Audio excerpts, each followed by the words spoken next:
Lūk, tā ir Daugavpils saimniecība, jā, pēc būtības. Mēs esam depo. Tas ir Daugavpils tramvaja depo. Mums ir 2 depo. Smukulītis, lūk, ir saražots, jā, Daugavpils. Kur rakstīts ir virsū. DLRR, jā, tur ir priekšā. Jā. Lūk, tā ir viena lieta. Tad var redzēt, kādi mums arī ir vecie tramvaji.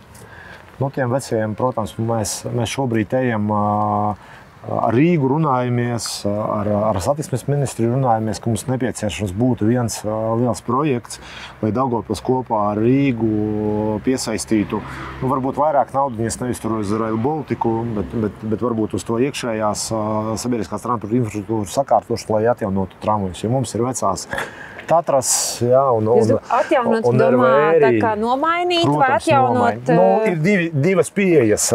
Viena ir pieeja, ka tu vari atjaunot un iegādāties jaunus. Otra pieeja, arī viņa Čehijā tiek izmantota, kad tu ņem, un arī Polijā, kad tu, piemēram, ņem veco un atjauno un jauno. Tas atkarīgs no finanšu rocības. Jā, bet šeit svarīgi mums šajā ziņā ir piesaistīt vietējos uzņēmumus, un kā reiz DLRR Daugavpils kontekstā varētu būt īpaša nozīme, jo, ja tu atjauno vecos, tad viņi varētu būt tie, kuri, piemēram, viņus atjauno. Jā. Sadarbībā ar kādu no liela ražotājiem, tā ir viena lieta. Bet viņi varētu arī jaunus un otra lieta, ja tie ir jaunie, piemēram, tad Daugavpilī mēs varētu veidot lielu apkopes centru, gan, piemēram, Viļņa, gan, piemēram, Rīga, gan, piemēram, Tallina. Baltiju visu paņemt, jā. Daugavpils ir starp visiem šeit blakus, jā, pa vidu. Un mēs varētu būt pietiekami tādi superīgi. Nevar braukt, jā, ar tādu, var braukt. Jā, tas ir morāli novecojis, un es arī fiziski. Bet Rīgā ir tā tramvaja, arī viņiem tas ir nepieciešams, tāpēc Daugavpils šeit nav vienīgais. Rīga jums ir atsaucīga jūsu idejā? Jūs esat uz saziņu, jā? Jauns mērs, viena politiskā vadība šobrīd gan Rīgai, gan arī satiksmes ministrijai, jāiet galdā, jā, ar kaut kādu piedāvājumu, bet galvenais finansējuma jūs esat nulles pozīcijā vai jau kaut kāda sarunu pozīcijā. Bet finansējums? Finansējums šobrīd nav nodrošināts ne no vienas pozīcijas. Bet tas būtu aktuāli gan Daugavpilī, gan Rīgai. Jā, šajā ziņā. Tas varētu būt pat kopts projekts, tā varētu būt? Tieši tā. Viņi arī var iepirkt priekš Daugavpils. Lai nebūtu diskusija, kur ir saražots. Jā, lai nebūtu pārmetam par to, ka Daugavpils labē Daugavpils ražošanu. Jā, par šito mums mēģināja pamocīt, ka mēs tiešām mērķiecīgi devām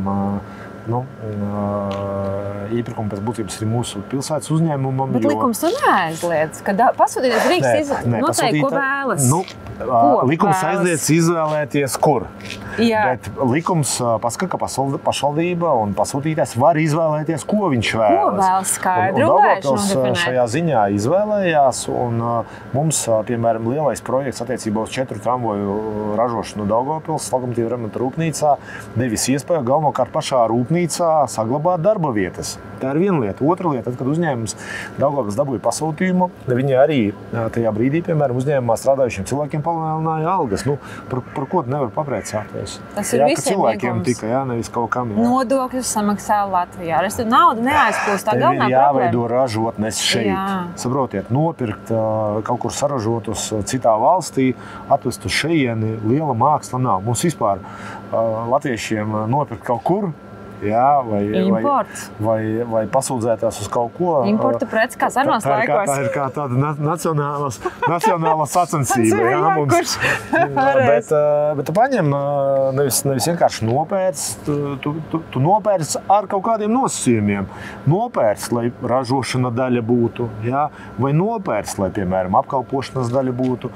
Mēs, piemēram, Daugavpilī atjaunojām gandrīz pa 100% autobusu parku visu. Mums pilsētā ir vienīgajiem Scania autobusi. Jā, visā Latvijā vienīgajā. Nepopulārs brands Latvijā. Jā, bet viņš ir piemēram tur Igaunijā Tartu. Jā. Viņš piemēram ir Lietuvā Kaunijā. Viņiem arī bija viszemākā cena, jā, attiecīgi arī konkrētajā iepirkumā. Bet viņi tikko piegādāja pašvaldībai, manuprāt, 50-55 autobusi. Automātiski uzbliez apkalpošanas centru. Arī darba vietas. Darbs, jā. Ieraudzīja Volvo, ka Scania ir apkalpošanas centrs. Konkurenti arī sarosījās. Iet bliež tādu pašu.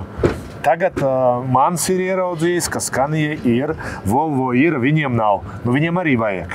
Lūk, tā ir tā konkurence. Lūk, tā ir tā veselīgā konkurence. Jā, tie ir piemēri, kad viņiem tu vajadzētu sacensties. Ja tu pasaki Škodai, būs tikai Škodai un nevienam citam, neattīstīsies Latvijā ne PES, Polija, ne Stadlers, jā, ne kaut kas cits. Un tā ir tā problēma.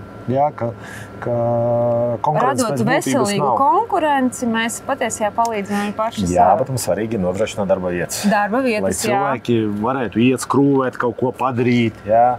Ministrs jau neskrūvēs. Neskrūvēs gan. Tas ir reāls cilvēks. Viņiem īstenībā no visiem ir atkarīgs, no tiem pašiem parastiem cilvēkiem. Viņi jau veido to pievienotā vērtību. Public sektors, viņš tikai patērē. Jā, viņš neko neveido. Nerada, kas attiecīgi. Tātad, kā mēs sākam, kur mēs esam iekāpuši? Esam iekāpuši Daugavpils lepnumā, Daugavpils ražojums. Daugavpils lepnums ir cilvēki. Bet, es domāju, arī attiecīgi no ražošanas tādiem.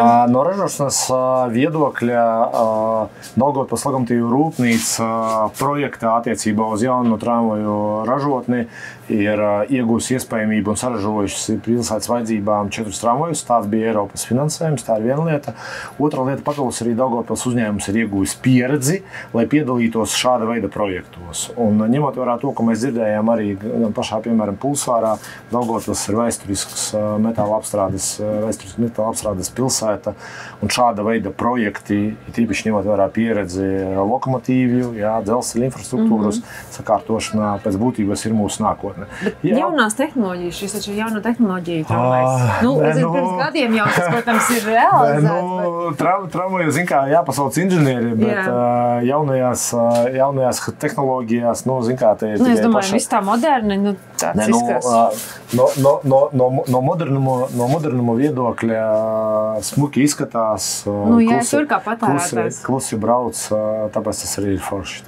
Bet tas bija nepopulārs lēmums arī. Kāpēc nepopulārs? Savā laikā atbalstīt vietējo ražotāju. Vēlreiz viņš var patikt kādam vai var nepatikt. Mūsu galvenais mērķis bija nodrošināt saviem cilvēkiem darba vietas, cilvēkiem bija maksāts, un tas bija svarīgi. Cilvēkiem ir vajadzīgs darbs. Es nedomāju, ka kāds būtu priecīgāks, kaut kāds gribēja būt priecīgāks, ja mēs to nopirktu kaut kur. Jā, bet tas arī ir par to anekdoti. Latietis noķer zelta zivtiņu, un zelta zivtiņa saka, izvēlies jebko, bet tavam kaimiņam piepildīsies 2 kārt. Un tad, lai man nosprāgs govs.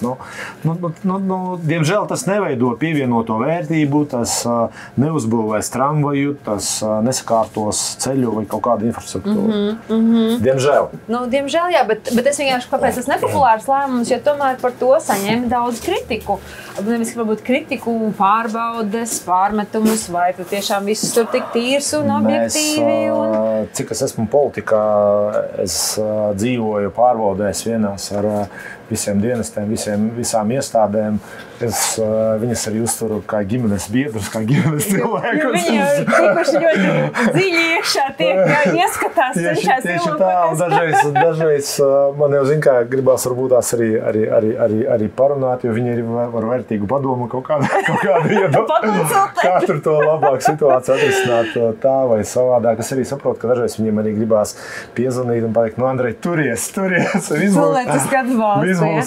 Viss būs kārtībā, lūk, bet mēs esam ļoti egoistiski Daugavpilī. Jā, ļoti patriotiski, egoistiski, labā nozīmē. Veselīgā nozīmē. Jā, nākat, mēs esam atvērti, mēs varam atbalstīt jaunas tehnoloģijas, investorus, bet mēs nodalam ir kur pašvaldības saimniecība, strateģiskās lietas, ir kur, piemēram, mums ir nepieciešama labāka kvalitāte, ir piemēram, kur mums ir nepieciešama, nezinu, kaut kādi jauni, interesanti vides objekti, jā, lai piesaistītu Pilsētai ir jākustās, viņai ir jābūt mobilai, interesantai, atraktīvai, nezinu, sākot ar egles izvēli, beidzot ar to, kas atbrauks, nezinu, uz pilsētas svētkiem, lai par pilsētu runātu. Un tādā ziņā tas ir pozitīvi, jo Daugavpils ļoti daudzās lietās arī nosaka to tendenci, jā, kopējo. Uz mums skatās, par mums diskutē, mēs dzīvojam. Jā. Zin, kā bija, es nemaldos pie Sokrāta laikam, domāju, tā tad esmu. Tas ir Dekarts. Dekarta teiciens, domāju, tātad esmu. Par mums runā, jā, par mums domā, mēs eksistējam. Un Daugavpils īstenībā no tādas vēsturiskā, tāda, varbūt tās tiešām tāda kā, cietēja lomas, jā, un varbūt tās arī kaut kur politiskās nevarības ir kļūsi par, tādu kā piemēru, uz kuru skatās. Jā, protams, kam seko līdzās un pēta, kurā vietā es kāda vārda komatu ielikšu. Tas ir veselīgi. Bet vai politiskā vidē sašķeltība, kāda šobrīd ir gan pašvaldībās, dažādi politiskie spēki pie varas? Daugavpilī nav. Daugavpilī nē, es domāju, Latvijā kopumā aiz tā, ka jums jāsēžās tagad pie galda Rīga, Daugavpils, Latvijas Republikas satiksmes ministrijā.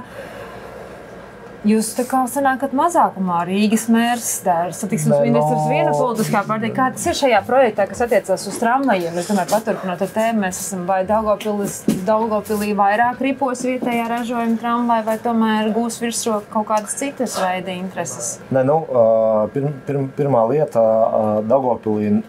Es pamēģināšu pakāpeniski. Pirmā lieta Daugavpilī ir stabila un noturīga pašvaldība ar ļoti spēcīgu profesionālu komandu, ar augstu iedzīvotāju novērtējumu un doto mandātu. Uzticības, kā jau? Jā, un mēs esam pietiekami mobili attiecībā uz lēmumiem. Pilsētas labā mēs esam mobili uz lēmumiem attiecībā uz saistībām, ko mēs varam uzņemties, gan iekšpolitiski, jā, šeit Daugavpilī, gan attiecībā uz āru. Un Daugavpils ir stabila, jā, tā ir viena lieta.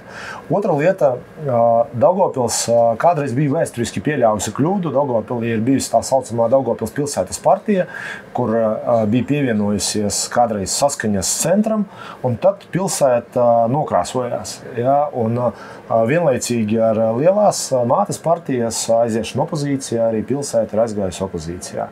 Mans personīgais viedoklis ir, ka Daugavpils nepiedalās lielajā politikā. Mums ir viedoklis, jā, par politiskiem jautājumiem, par valsts līmeņa politiskiem jautājumiem, bet mēs vēlēšanās nepiedalos, mēs nekur neejam, mūs tas neinteresē. Un tiešām pagājušajā nedēļā biju Saeimā, paklausījos, un agrāk par 30. gadu tur nekas labs arī nebūs, jā, savā ziņā. Tur darīt nav ko.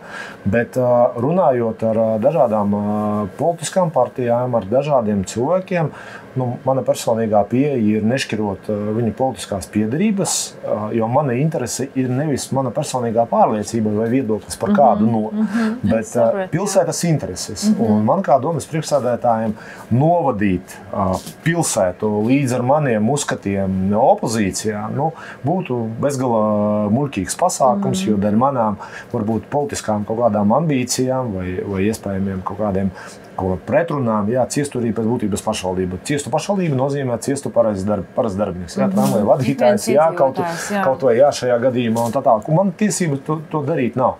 Tāpēc mēs runājam ar cilvēkiem, arī ar politiska līmeņa vadītājiem, ar ministriem, un man absolūti nav nekas. Tad, kad ministrs kāds izdara labu, es saku paldies. Jā. Tad, kad mums ir diskusijas, ka nekā nav, tad mēs arī par to runājam. Un ļoti daudzas lietas, par ko es šobrīd runāju, viņas arī ir bijušas pateicoties, tā skaitā ministru atbalstam. Arī šis projekts tramvaju jauno iegādes, vai jauno autobusu iegādes, vai tramvaju līniju rekonstrukcijas ir bijis pateicoties vienam no ministra tā laika atbalstam. Jā, toreiz tas ir bijis, piemēram, Tālis Linkaitis, jā, kurš ir atbalstījis šādu līdzekļu sadalījumu, jā, arī uz Daugavpili, lai būtu. Mēs varam pateikt, ka ir, piemēram, labas lietas. Jā. Ir labas lietas, ka, piemēram, mēs rādījām tur spēkstaciju. Jā. Viena no spēkstacijām, ne gluži, kuras rādīju, bet blakus esošo arī uzbūvēja par Eiropas finansējumu, ko kaldināja Nacionālās apvienības biedri un, piemēram, vienotības ministri. Tu zini, kā, tu ej pa pasauli un tās drupačas lasi. Tā nevar nošķelt vienu. Bet tā arī nav jādara, saprotiet. Mēs neejam ar ideju par pretnostatīšanu, mēs neejam ar ideju pret, mēs ejam ar ideju par. Sasniegt rezultātu, labu rezultātu Daugavpilī. Jā, tāpēc, ka man ir mandāts no iedzīvotājiem. Mans klients ir iedzīvotājs. Jā, mans uzdevums kalpot ir tā iedzīvotāju izvirzītām prasībām. Un ja ir kaut kādi jautājumi, kurus atreferēju kaut kādas vai domas, jā, vai piemēram, iesaistos kaut kādā diskusijā, šī diskusija un tās domas vienmēr ir izsvērtas ar to, ko domā pamat iedzīvotājs. Paldies par šo sarunu, par šo izsmaļošo sarunu, kā klājas Daugavpilī. Un es patiešām novēlu izdošanos, lai izdodas tālāk sasniegt tos mērķus un pārstāvēt iedzīvotājus. Un lai Daugavpils zaļum plaukst, jo tad mēs visi Latvija būsim drošībā. Pilnīgi noteikti, ja Daugavpilī viss būs labi. Paldies liels, un man tiešām ir liela pateicība par to, ka par Daugavpili beidzot sāk runāt cilvēki, kuri ir bijuši Daugavpilī un kuri ir bijuši uz vietas. Jā, paldies par uzaicinājumu un paldies par satikšanos. Čau!